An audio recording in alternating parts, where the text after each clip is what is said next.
SV news కు స్వాగతం. ముందుగా హెడ్లైన్స్. నేడు రైతులకు శుభవార్త తెలపనున్న ప్రధాని మోదీ.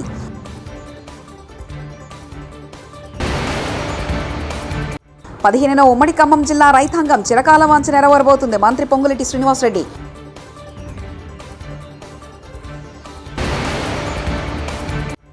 కొట్టుకుపోయిన తుంగభద్ర డ్యాం గేట్, వారంతా అప్రమత్తంగా ఉండాలి. మంత్రి నిమ్మల.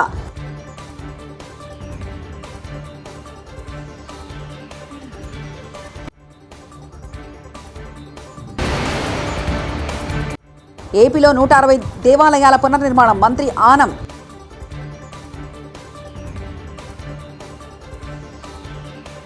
ప్రధానమంత్రి నరేంద్ర మోదీ నేడు ఆగస్టు 11న రైతులకు శుభవార్త చెప్పనున్నారు. ఢిల్లీలోని ఇండియన్ అగ్రికల్చర్ రీసెర్చ్ ఇన్స్టిట్యూట్లో అధిక దిగుబడినిచ్చే 109 రకాల పంటల వంగడాలను ప్రధాని మోదీ విడుదల చేయనున్నారు. 109 రకాల వంగడాలలో 61 పంటల్లో 34 క్షేత్ర పంటలు, 27 ఉద్యాన పంటలు ఉన్నాయని పీఎంఓ శనివారం విడుదల చేసిన ప్రకటనలో తెలిపింది. పొలాల్లో పండే పంటలలో మినుము, నూనె గింజలు, చిక్కుడు, చెరుకు, పత్తితో సహా ఇతర పంటలు ఉన్నాయని చెప్పింది. ఉద్యాన పంటలలో వివిధ రకాల పండ్లు, కూరగాయలు, సుగంధ ద్రవ్యాలు, పువ్వులు, ఔషధ పంటలను కూడా విడుదల చేయనున్నట్లు వెల్లడించింది. ఈ సందర్భంగా రైతులు, శాస్త్రవేత్తలతో కూడా ప్రధాని మోదీ మాట్లాడనున్నారు. ఖమ్మం జిల్లాలోని వైరాలో మంత్రులు ఉత్తమ్ కుమార్ రెడ్డి, పొంగులేటి శ్రీనివాసరెడ్డి పర్యటించారు. ఈ సందర్భంగా మీడియాతో మాట్లాడారు. మంత్రి పొంగులేటి శ్రీనివాసరెడ్డి మాట్లాడుతూ ఉమ్మడి ఖమ్మం జిల్లా రైతాంగం చిరకాల వాంఛ ఈ నెల 15న నెరవేరుతుందన్నారు. గోదావరి నీటిని కృష్ణా పరిహార ప్రాంతానికి తీసుకొచ్చే సీతారామ ప్రాజెక్టును ముఖ్యమంత్రి రేవంత్ రెడ్డి ప్రారంభించబోతున్నారని ప్రకటించారు. విజయవాడలోని అంబేద్కర్ సామాజిక న్యాయ మహాశిల్పంపై జరిగిన దాడి రాజ్యాంగ నిర్మాతకు అవమానంగా అభివర్ణిస్తూ పి గన్నవరంలో ఇన్ఛార్జ్ జిల్లా పరిషత్ చైర్మన్ విప్పర్తి వేణుగోపాలరావు గారు, దళిత సంఘాలు, వైఎస్ఆర్సీపీ నాయకులు కొవ్వొత్తుల ర్యాలీ నిర్వహించడం జరిగింది. ఆంధ్రప్రదేశ్ దేవాదాయ శాఖ మంత్రిగా సచివాలయంలో ఆనం రామనారాయణ రెడ్డి బాధ్యతలు స్వీకరించారు. బ్లాక్ 2లోని తన ఛాంబర్లో పూజలు చేశారు. ఈ సందర్భంగా వేద పండితులు ఆయనకు ఆశీర్వచనాలు ఇచ్చారు. ఏపీలో 160 దేవాలయాలను పునర్నిర్మించడానికి నిర్ణయించినట్లు మంత్రి ఆనం రామనారాయణ రెడ్డి పేర్కొన్నారు. సీఎం చంద్రబాబు ఆదేశంతో కృష్ణా గోదావరి సంగమం వద్ద జలహారతి తిరిగి కొనసాగించాలని నిర్ణయం తీసుకున్నట్లు చెప్పారు.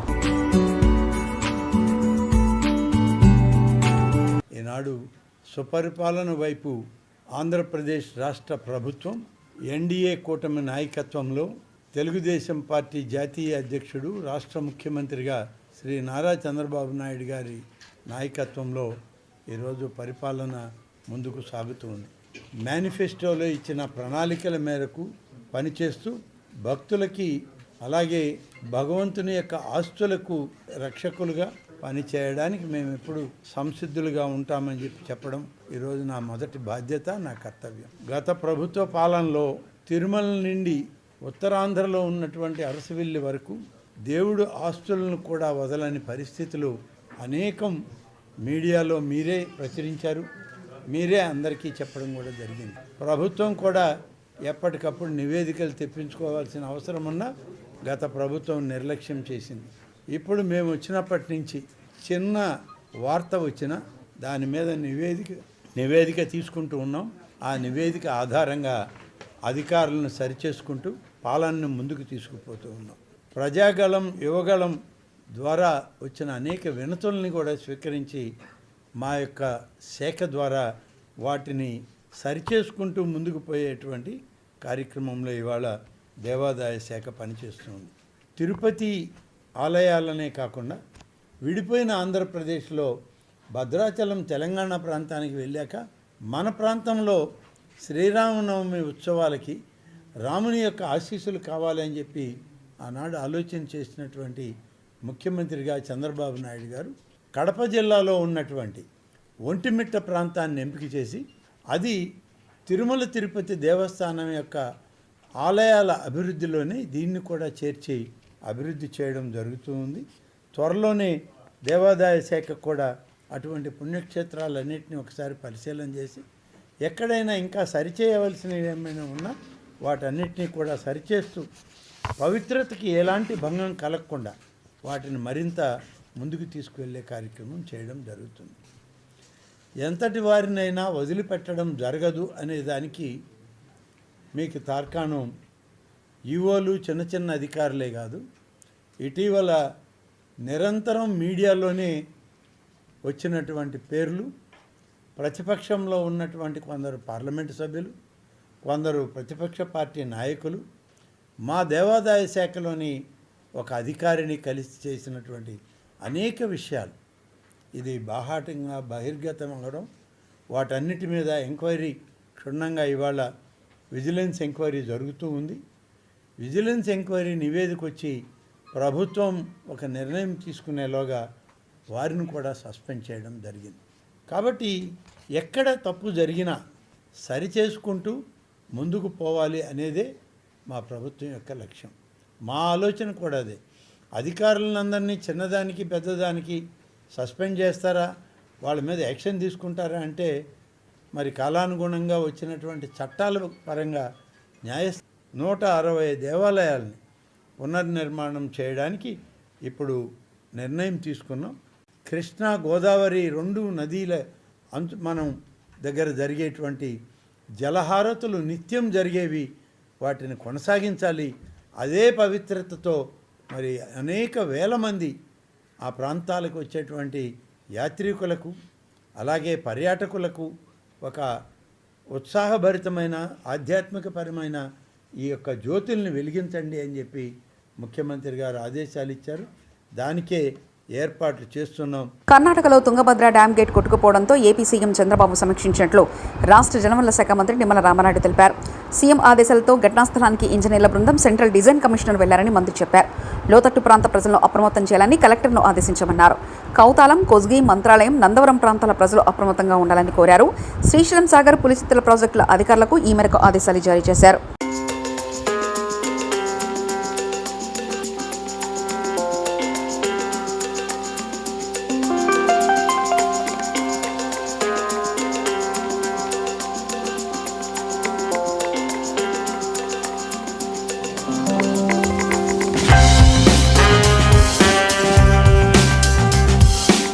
టీఎంసీల నీటి నిల్వ సామర్థ్యం కలిగినటువంటి తుంగభద్ర ప్రాజెక్టుకి సంబంధించినటువంటి మొత్తం 33 గేట్లలో 19వ గేటు రాత్రి సుమారు 11 గంటల సమయానికి కొట్టుకుపోయినటువంటి పరిస్థితుల్లో మన ముఖ్యమంత్రి చంద్రబాబు నాయుడు గారు వెంటనే స్పందించి వెంటనే జలవనరుల శాఖ మంత్రిగా నాతో, అదేవిధంగా మా కార్యదర్శి, మా ఈఎన్సీ ఇంజనీరింగ్ అధికారులందరితో కూడా ఆయన సమీక్ష జరిపి కర్ణాటక అధికారులతోటి మరి సమన్వయం ఎప్పటికప్పుడు చేసుకుంటూ అందులో భాగంగా పర్టికులర్గా ఏదైతే యొక్క గేట్స్ అమరికలో అత్యంత నిపుణత కలిగినటువంటి కన్నమనాయుడు గారు మొన్న పోలవరం ప్రాజెక్టు ఆ గేట్ల అమరికలో కూడా ఆయన కీలకంగా వ్యవహరించిన వ్యక్తి. ఆ కన్నమనాయుడు గారి యొక్క సారథ్యంలో ఏదైతే మన రాష్ట్రానికి సంబంధించినటువంటి యొక్క సెంట్రల్ డిజైనింగ్ ఆర్గనైజేషన్ ఏదైతే ఉందో ఆ సిఈ, ఎస్సీ, ఈఈలు వీరందరూ కూడా ఒక బృందంగా ఏర్పడి వెంటనే ఆ కొట్టుకుపోయినటువంటి గేట్కి పునర్నిర్మాణం చేయాలని చంద్రబాబు నాయుడు గారు ఇచ్చిన ఆదేశాలని ఇమ్మీడియట్లీ అమలు చేసుకుంటూ వస్తూ ఉన్నాం. ఏదైతే ఈ యొక్క తుంగభద్ర ప్రాజెక్టు పురాతన ప్రాజెక్టు కావడం వల్ల ఈ యొక్క గేట్కి ఇటువంటి సమస్య వచ్చినప్పుడు ఏదైతే స్టాప్ లాక్ గేట్స్ దీనికి ఆల్టర్నేటివ్ లేకపోవడం వల్ల ఈరోజు 30,000 క్యూసెక్కుల నీరు వరకు కూడా ఆ యొక్క కొట్టుకుపోయిన గేట్ నుంచి కిందకి పోతున్నటువంటి పరిస్థితి. అయితే ఒక్క గేట్ నుంచి ఇంత నీరు పోతే మిగిలిన గేట్స్ కూడా ప్రెషర్ ఏర్పడుతుందనే ఉద్దేశంతో, అదేవిధంగా మళ్ళీ కొట్టుకుపోయినటువంటి గేటు స్థానంలో మరొక గేటుని ఏర్పాటు చేయాలి కాబట్టి నీటిని కూడా తగ్గించాలనే ఉద్దేశంతో 90,000 క్యూసెక్కుల నీరు వరకు కూడా క్రిందికి వదులుతున్నామని చెప్పేసి సంబంధిత ప్రాజెక్టు అధికారులు కూడా చెప్పడం జరుగుతూ ఉంది. ఏదైతే ఈ యొక్క కొట్టుకుపోయినటువంటి గేట్ సైజు చూస్తే 60 అడుగులు ఇంటూ 20 అడుగులు. అయితే అంత గేట్ని మనం ఇమీడియట్లీ స్టాప్ లాక్ గేట్గా మనం తయారు చేసి పెట్టలేము కాబట్టి దాన్ని ఇప్పుడు 60 ఇంటూ 4 అడుగులు అంటే 5 గేట్లుగా చేసి ఆ స్టాప్ లాక్ గేట్స్గా దాన్ని ఆల్టర్నేటివ్గా అరేంజ్ చేసి కంట్రోల్ చేస్తామని చెప్పేసి అధికారులు చెప్పడం జరిగింది. దీనివల్ల ప్రస్తుతానికి అంతగా, ఎందుకంటే ఏదైతే క్రింద ఈ ప్రాజెక్టుకి క్రింద ఉన్నటువంటి ఏదైతే కర్నూలు, కడప, అనంతపూర్ అంటే ఏదైతే హై లెవెల్ కెనాల్, లో లెవెల్ కెనాల్, కేసీ కెనాల్కి సంబంధించిన ఆయకట్లు ఏవైతే ఉన్నాయో ఇమ్మీడియట్లీ ఇప్పుడు అంత వాటర్ ఇబ్బంది అయితే ఉండదు. ఎందుకంటే ఏదైతే దీని యొక్క తుంగభద్ర ఫుల్ కెపాసిటీ 1633 అడుగుల వరకు, కానీ దీని యొక్క కెనాల్స్ చూసినట్లయితే 1585 లెవెల్కే కెనాల్స్గా వాటర్ వెళ్తుంది కాబట్టి ప్రస్తుతానికైతే త్రాగునీరుకి కానీ సాగునీరుకి కానీ మనకున్నటువంటి జిల్లాలకి సమస్య లేకపోయినప్పటికీ ఈ యొక్క నీటిని నిల్వ చేసుకునేటువంటి సామర్థ్యం తగ్గిపోతుంది కాబట్టి, అంటే 105 టీఎంసీల నుంచి 50-40 టీఎంసీలకు వచ్చేస్తుంది కాబట్టి ఫ్యూచర్లో ప్రాబ్లం వస్తుంది. కాబట్టి ఈ స్టాప్ వర్క్ లాక్ గేట్స్ ఏవైతే ఉన్నాయో ఇది ఒక 2-3 డేస్లోనే ఇది కంప్లీట్ చేసుకుని, రేపు ఫోర్కాస్ట్ కూడా చూస్తే ఆగస్టు 15 తర్వాత మళ్ళీ వర్షాలు వచ్చి మళ్ళీ ఇన్ఫ్లో కూడా ఈ తుంగభద్రకు వస్తుంది. కాబట్టి ఈ ఆగస్టులోనే మళ్ళీ 105 టీఎంసీల నీటిని కూడా నిల్వ చేసుకునేటువంటి అవకాశం ఉందని చెప్పేసి అధికారులు కూడా ముఖ్యమంత్రి గారితో సమీక్షలో కూడా చెప్పడం జరిగింది. ఖచ్చితంగా ఇవన్నీ కూడా ఒక టీం వర్క్గా యుద్ధ ప్రాతిపదికన ఎప్పటికప్పుడు రివ్యూ చేసుకుంటూ క్లోజ్ మానిటరింగ్ చేసుకుంటూ వెళ్తామని చెప్పి తెలియజేసుకుంటూ, ఎందుకైనా ముందు జాగ్రత్త చర్యగా అక్కడ కర్నూలు కలెక్టర్ గారితో, అదేవిధంగా ఆ యొక్క ప్రాజెక్టు కింద ఉన్నటువంటి ఏదైతే కౌతాలం, కోసింగి, మంత్రాలయం, నందవరం ఏదైతే మండలాలు ఉన్నాయో వారి ప్రజలందరినీ కూడా కొంత అప్రమత్తంగా ఉండడం, అదేవిధంగా ఏదైతే ఈ క్రింద శ్రీశైలం, నాగార్జున సాగర్, పులిచింతల అంటే ప్రస్తుతానికి ఏ ఇబ్బంది లేకపోయినప్పటికీ కూడా అప్రమత్తంగా ఉండమని అక్కడ ఉండేటువంటి ప్రజలు కానీ ఇక్కడ ఉండేటువంటి డ్యాములకు సంబంధించిన అధికారులను కూడా హెచ్చరించడం జరిగింది. ఓవైపు జర్నలిస్టుల ఆకలి చావులు, మరోవైపు అదే జర్నలిస్టులకు ఆర్టీసీ బస్సులో అవమానాలు. బస్ బాసులపై ఆర్టీసీ డ్రైవర్ కండక్టర్ అహంకారానికి పరాకాష్ట. హనుమకొండలో ఒక జర్నలిస్ట్ సోదరుడు యోగి చనిపోతే అంత్యక్రియల కోసం జనగామకు వెళ్తున్న జర్నలిస్టులను దిగిపోమంటూ వార్నింగ్ ఇచ్చిన కండక్టర్. ఒక బస్సులో 4 జర్నలిస్టుల మిత్రులు ఎక్కగా ఇంకా ఎంతమంది వస్తారంటూ గొడవ పెట్టుకున్న ఆర్టీసీ డ్రైవర్ కండక్టర్. డ్యూటీలో లేకుంటే నీ సంగతి చూసేవాడినంటూ ఎవరికి చెప్పుకుంటావో చెప్పుకో అంటూ జర్నలిస్టులను బెదిరించిన కండక్టర్. అరే వీడి పాస్ గుంజుకొని డిపోలో అప్పచెప్పు, అక్కడ మాట్లాడుకుందామంటూ బెదిరింపులు. జర్నలిస్ట్పై దురుసుగా ప్రవర్తించిన జనగామ డిపో ఆర్టీసీ డ్రైవర్ కండక్టర్పై చర్యలు తీసుకోవాలని జర్నలిస్ట్ సంఘాలు డిమాండ్ చేస్తున్నాయి.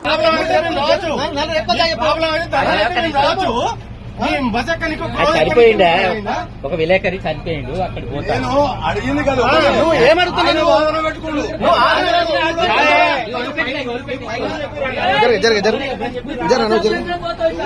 చెప్పన్నా చెప్పు, నువ్వు నలుగురు ఎక్కువ చెప్పు. నువ్వు ఆర్గ్యుమెంట్ పాస్ ఎందుకు గుంజుకుంటావు? నువ్వు పాస్ ఎందుకు గుంజుకుంటావు చెప్పు. నువ్వు పాస్ ఎందుకు గుంజుకుంటావు? ఎవరికి ఇవ్వన్నావు పాసు? ఎవరి దగ్గర పెడతావు పాస్? ఎవరికి ఇవ్వన్నావు పాస్? గుంజుకొని ఎవరి దగ్గర పెడతావు? నువ్వు ఎక్కువ నలుగురు కంటే ఎక్కువ నలుగురు ఎక్కువ జర్నలిస్టులు. నువ్వు ఫస్ట్ చెప్పు, జర్నలిస్ట్ ఎక్కువ చెప్పు. మీరు చెప్పండి, ఎక్కువ నలుగురు ఎక్కువ చెప్పు, చెప్పండి.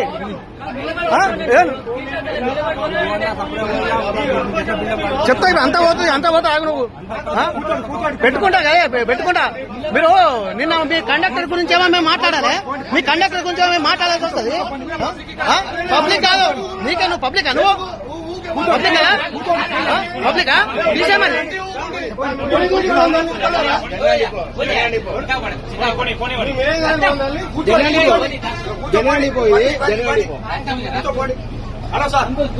మీ జనగం డిపోలో వస్తారు.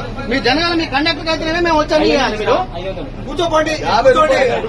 భద్రాద్రి కొత్తగూడెం జిల్లా సారపాకలో ఈఎస్ఐ హాస్పిటల్ గురించి ప్రధానంగా ప్రస్తావించగా ఎమ్మెల్యే పాయం వెంకటేశ్వర్లు కలెక్టర్తో మాట్లాడి ఈఎస్ఐ హాస్పిటల్కు స్థలం ఏర్పాటు చేయించి ఈఎస్ఐ హాస్పిటల్ కట్టించే బాధ్యత నాది అని ఎమ్మెల్యే పాయం హామీ ఇచ్చారు. క్యాన్సర్ స్క్రీనింగ్ టెస్టులను ఇక్కడ ప్రజలకు ఐటీసీ ద్వారా ఉచితంగా చేయాలని స్థానిక ప్రజలు కోరడం జరిగింది.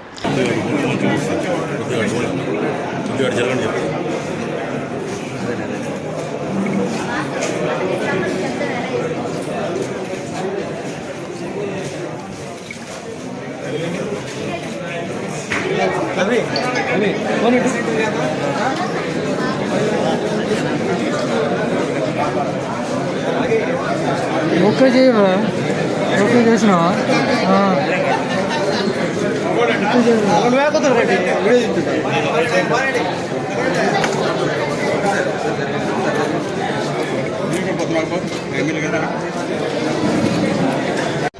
ఎంతోమంది ఎమ్మెల్యేలు వస్తున్నారు. గతం నుంచి ఇప్పటి నుంచి జరుగుతుంది. ఐటీసీ ఒకటి పర్మనెంట్ సొల్యూషన్ డిస్పెన్సరీ అనేది పబ్లిక్ కూడా ఏర్పాటు చేయాలి సార్. ఇక్కడ ఇంకోటి ఏంటంటే క్యాన్సర్ స్క్రీనింగ్ టెస్ట్లో కంపల్సరీ ఐటీసీ ద్వారా ఏర్పాటు చేయాలి సార్. ఆ దిశగా కొంచెం ఏమన్నా ఐటీసీని మీరు ఒకసారి రిక్వెస్ట్ చేయండి సార్. పర్మనెంట్ నేడు రైతులకు శుభవార్త తెలపనున్న ప్రధాని మోదీ.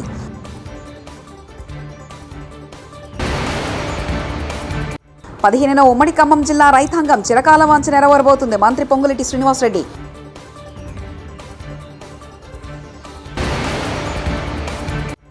కొట్టుకుపోయిన తుంగభద్ర డ్యామ్ గేట్, వారంతా అప్రమత్తంగా ఉండాలి. మంత్రి నిమ్మల.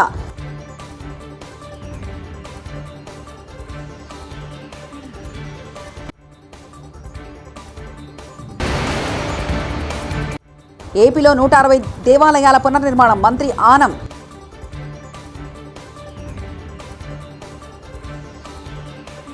ఇవి బులెటిన్ విశేషాలు. చూస్తూనే ఉండండి ఎస్వీ న్యూస్.